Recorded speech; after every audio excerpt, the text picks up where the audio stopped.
반갑습니다. 붓다의 복과 지혜입니다. 이 우주에 존재하는 모든 것은 결국 하나에서 비롯되었고 하나로 향해 갑니다. 오늘 이 자리에 함께 해주신 여러분 한 분 한 분 모두가 바로 그 하나의 진리를 담고 있는 부처님 자체입니다. 대일경의 가르침 속에서 우리가 잊고 있던 그 하나의 진실을 다시금 마주하며 형식과 본질, 의례와 지혜가 모두 공존하는 길을 함께 걸어가고자 합니다. 진심으로 반갑고 고맙습니다. 자, 그럼 모든 진리로 보면 이 우주는 하나이다. 그 여정을 함께 해볼까요? 옛날 부처님께서 영축산에서 설법을 마치시고 묵묵히 연꽃 한 송이를 드셨습니다.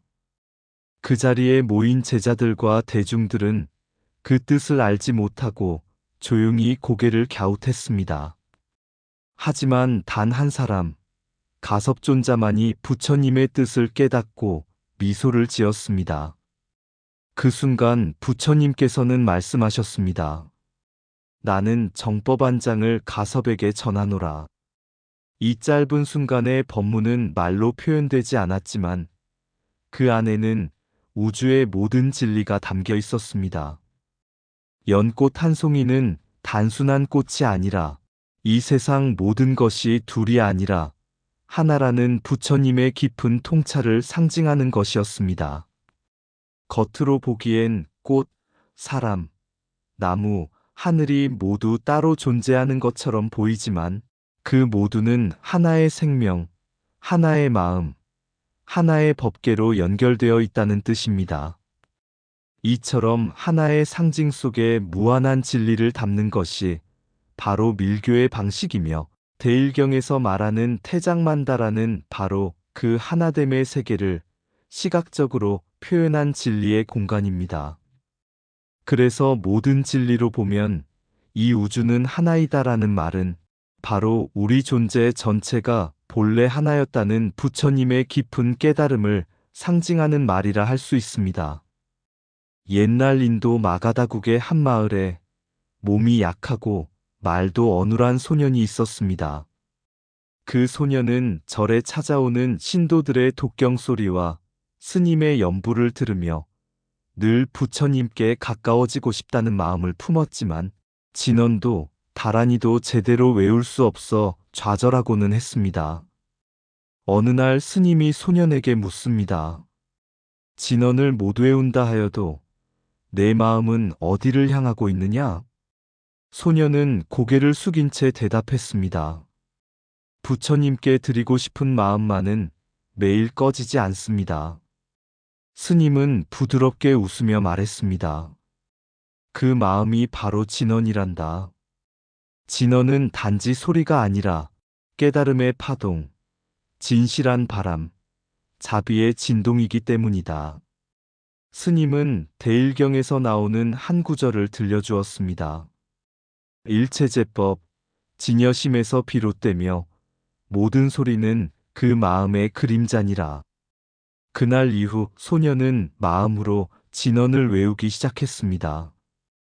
입술은 움직이지 않아도 그의 눈빛과 행동에서 자비와 맑은 기운이 퍼져나갔고 마을 사람들은 그를 보며 마음이 편안해졌습니다. 몇 해 뒤 그는 수행을 거듭하여 어느 누구보다 깊은 진언 수행자가 되었고 그를 본 대승 스님은 말했습니다.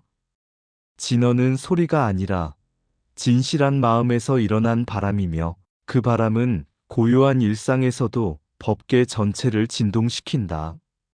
진언은 참된 말, 다란이는 총지로 마음의 모든 선한 뜻과 깨달음의 힘을 농축한 불보살의 언어입니다. 대일경은 이런 진언을 통해 깨달음을 실현하는 밀교의 근본 경전으로 의식이 단지 형식이 아닌 진리의 현현임을 말합니다. 진언 수행은 실생활 속에서 말과 행동, 마음의 결까지 맑게 함으로써 일상의 불국토화를 이루는 수행입니다. 진언밀교는 결국 내가 부처님과 하나로 연결된 존재임을 기억하게 합니다. 입으로 외우든 마음으로 새기든 부처님의 진리는 늘 우리와 함께 있습니다. 진언은 입술의 소리가 아니라 마음에서 피어나는 진실한 기도이다. 다란이는 뜻을 머금은 침묵이며 자비가 흘러가는 길이다. 대일경은 우주의 숨결을 해석한 경전이며 존재하는 모든 것의 연결을 설한다. 의식이란 껍질이 아니라 부처님 마음이 깃드는 그릇이다. 밀교는 감추어진 것이 아니라 가장 깊은 곳에서 밝히는 하나의 진리이다.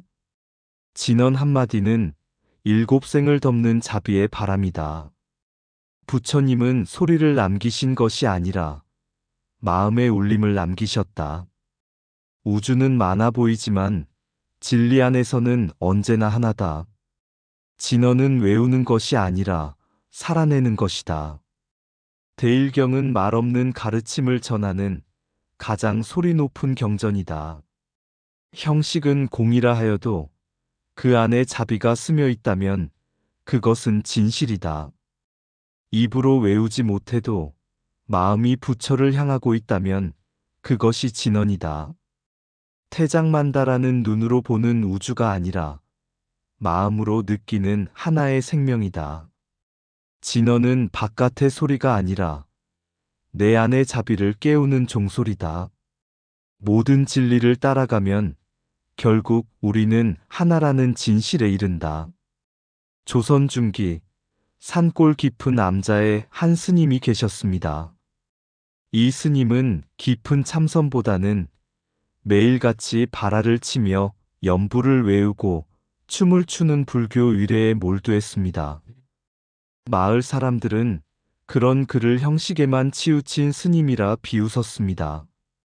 하지만 어느 날 큰 홍수가 마을을 덮쳤을 때 그 스님이 암자에서 추던 발화춤 소리는 마을까지 울려 퍼졌고 그 춤과 소리에 놀란 마을 개울 위 다리가 무너지기 직전에 마을 사람들은 모두 대피할 수 있었습니다.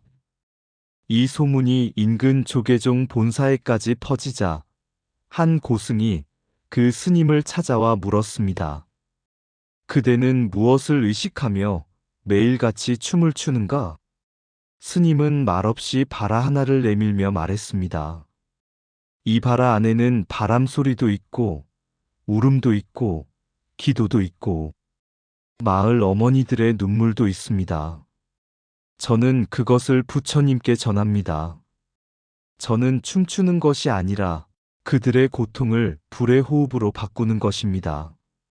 고승은 감탄하며 조용히 합장했습니다. 형식이란 본래 공이지만 그 안에 자비가 깃들면 그것이 곧 법이다.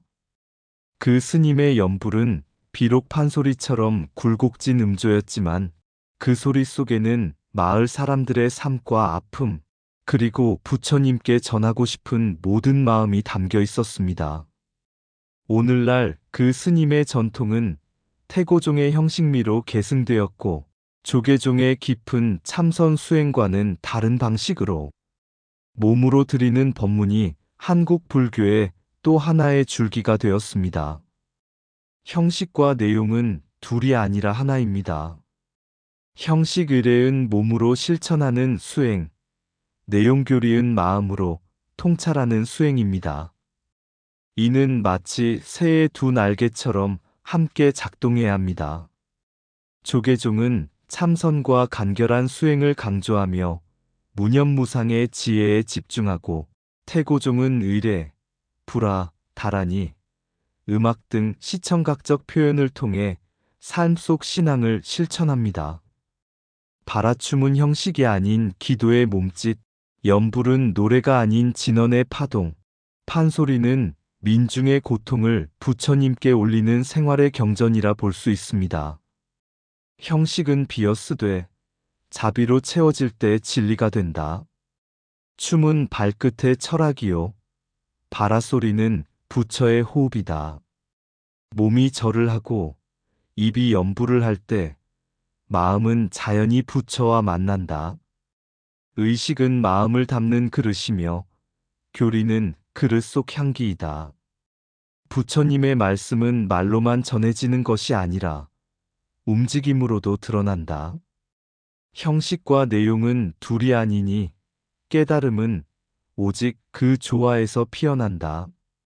의례는 단순한 전통이 아니라 백성의 고통을 부처에게 전하는 길이다. 조계의 고요한 침묵도 태고의 울림 있는 노래도 모두 법이다. 판소리 같은 연불도 선풍 같은 무념도 모두 불성에서 흘러나온다.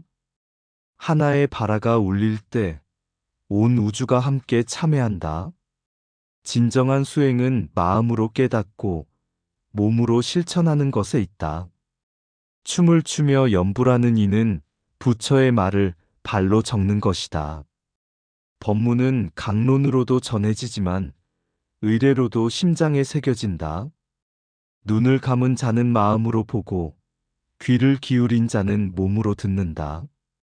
진리는 조용히 앉아 있는 것에도 있고 소리치며 뛰는 연불에도 있다. 1000년 전 신라에 한 젊은 석공이 있었습니다. 그는 경주 남산 자락에서 석굴암 불상을 조각하는 일에 참여하게 되었습니다. 그에게 맡겨진 역할은 다름 아닌 불상의 주위를 둘러싼 호법신장들의 형상을 다듬는 일이었습니다. 그는 물었습니다. 스승님, 왜 이렇게 강한 표정의 신들을 부처님 곁에 둡니까? 부처님은 자비로우시지 않습니까? 그때 그의 스승은 태장만다라의 원형 설계를 그려 보이며 말했습니다. 자비는 약함이 아니라 모든 것을 지킬 수 있는 힘에서 비롯된다. 이 신장들은 진리의 문을 지키는 수호자이며 모든 존재가 하나임을 기억하도록 돕는 호법의 화신이시다. 석공은 그 말의 뜻을 바로 이해하진 못했지만 하루하루 돌을 다듬으며 어느 날 놀라운 사실을 깨달았습니다. 석굴암 전체가 하나의 원, 마치 하늘과 땅, 사람과 부처 모두를 품는 태장만다라의 입체적 구현이라는 것이었습니다. 그 안에는 중심에 비로자나불이 자리 잡고 있고 사방을 둘러싼 명왕들은 우주의 사방을 지키며 균형을 맞추고 있었습니다. 그는 문득 깨달았습니다. 우주는 대립으로 존재하는 것이 아니라 균형으로 유지된다. 그리고 그 균형은 바로 하나의 진리 속에서 가능하다. 그날 밤 그는 처음으로 석굴암 한가운데 서서 자신의 마음이 부처님의 눈과 하나 되는 것 같은 깊은 고요함을 경험했습니다. 그는 더 이상 돌을 깎는 손이 아니었습니다. 그 손은 우주를 조각하고 그 마음은 자신을 깎아 하나의 진리로 들어가는 수행자가 되어 있었습니다. 태장만다라는 비로자나불을 중심으로 한 우주의 진리 구조도이며 자비와 생명의 근원, 만유의 조화를 상징합니다. 그 사방을 지키는 명왕은 단순한 분노의 신이 아니라 부처의 자비를 수호하는 호법신장, 즉 지혜의 파수꾼입니다. 석굴암은 그 구조 자체가 밀교의 우주관, 특히 태장만다라의 입체적 실현이라 보는 해석이 있으며 중심과 주변이 모두 연결된 하나의 진리를 시각적으로 보여줍니다. 밀교 삼부경 대일경, 소실지경, 금강정경은 이 하나된 진리를 다양한 방식으로 설하며 모든 진리로 보면 이 우주는 하나이다라는 통찰로 귀결됩니다. 우주는 흩어져 보이지만 진리는 언제나 한가운데 있다. 태장만다라는 부처님의 마음을 그림으로 펼쳐낸 하나의 우주이다. 모든 방향이 다르다 해도 중심이 하나라면 결국 우리는 함께 간다. 명왕은 분노가 아닌 자비의 갑옷을 입은 지혜의 수호자이다. 진리는 소리로 오지 않고 구조와 상징 속에서도 드러난다. 석굴암의 돌 하나에도 부처님의 숨결이 깃들어 있다. 눈에 보이는 것은 나뉘지만 마음으로 보면 모두는 하나이다. 불은 뜨겁고 물은 차갑지만 그 본성은 공으로 통한다. 진정한 깨달음은 나와 남, 빛과 어둠, 삶과 죽음이 다르지 않음을 아는 것이다. 태장만다라는 부처님의 자비가 사방으로 퍼지는 지혜의 나침반이다. 우주를 가르는 것이 아니라 우주를 껴안는 것이 진리의 길이다. 하나는 작아 보이지만 모든 것을 품을 수 있는 무한한 원이다. 몸은 작고 한계가 있지만 마음은 부처의 만다라를 그릴 수 있다. 세상의 대립은 마음의 분별이고 진리 안에서는 둘이 아니다. 부처님 안에서 나와 당신, 하늘과 땅, 모든 것이 하나로 돌아간다. 한 수행자가 있었습니다. 그는 수십 년간 사원에서 참선하고 경을 외우며 부처님을 찾아 헤맸습니다. 때로는 바다 건너 중국을 거쳐 인도까지 가서 성지 순례를 하며 부처님은 어디 계십니까? 라고 물었습니다. 그러던 어느 날 한 노스님을 만났습니다. 노스님은 말없이 땅바닥에 원을 그리더니 그 중심을 손가락으로 가리키며 말했습니다. 네가 찾는 부처님은 저기에도 있고 지금 내 마음속에도 있다. 이 우주는 온통 만다라여 그대 자신이 그 중심이라는 걸 왜 아직도 모르느냐? 그제서야 그는 깨달았습니다. 자신이 수없이 따라 외웠던 진언, 수없이 외면했던 형식, 그리고 멀리서 찾았던 우주의 중심은 바로 자신의 자비로운 마음 안에 있었음을. 그 순간 그는 흐느껴 울며 노스님께 합장했습니다. 부처님은 찾는 대상이 아니라 깨어나는 순간마다 나를 통해 드러나는 진리였군요. 노스님은 고개를 끄덕이며 마지막으로 말했습니다. 우주는 하나다. 그리고 그 하나는 지금 이 자리, 내 마음에서 시작된다. 진언은 마음의 울림이며 의례는 자비의 형식이며 만다라는 우리가 사는 이 삶 그 자체입니다. 모든 진리로 보면 이 우주는 하나이다. 그 말씀은 단지 철학이 아니라 우리 모두가 본래 연결되어 있음을 기억하게 하는 부처님의 자비로운 깨우침입니다. 한 방울의 물 속에도 우주의 맥박이 흐르고 하나의 순결 속에도 부처의 자비가 머문다. 빛과 어둠, 남과 북, 너와 나를 가르는 경계조차 본래는 허상이니 모든 것은 다시 하나로 돌아오네. 진언 한자, 다란이 한 음절. 그 속에 깃든 무량의 지혜, 의례의 고요한 춤사위 속, 형식과 본질이 함께 논일다. 태장만다라의 원형 안에 모든 생명이 안겨있고 금강신장의 수호 아래 진리의 꽃이 피어난다. 돌탑처럼 쌓인 오해를 걷고 깨달음의 바람이 스치면 나를 보는 눈이 달라지고 세상을 보는 마음이 깊어진다. 이 모든 세계, 이 모든 경계, 사실은 둘이 아니요. 참된 불성의 거울 안엔 오직 하나의 우주만이 비친다. 이상 붓다의 복과 지혜였습니다. 오늘도 복지 구족한 날 되세요. 구독과 좋아요는 붓다의 복과 지혜를 밝히는 큰 자비의 등불이 됩니다.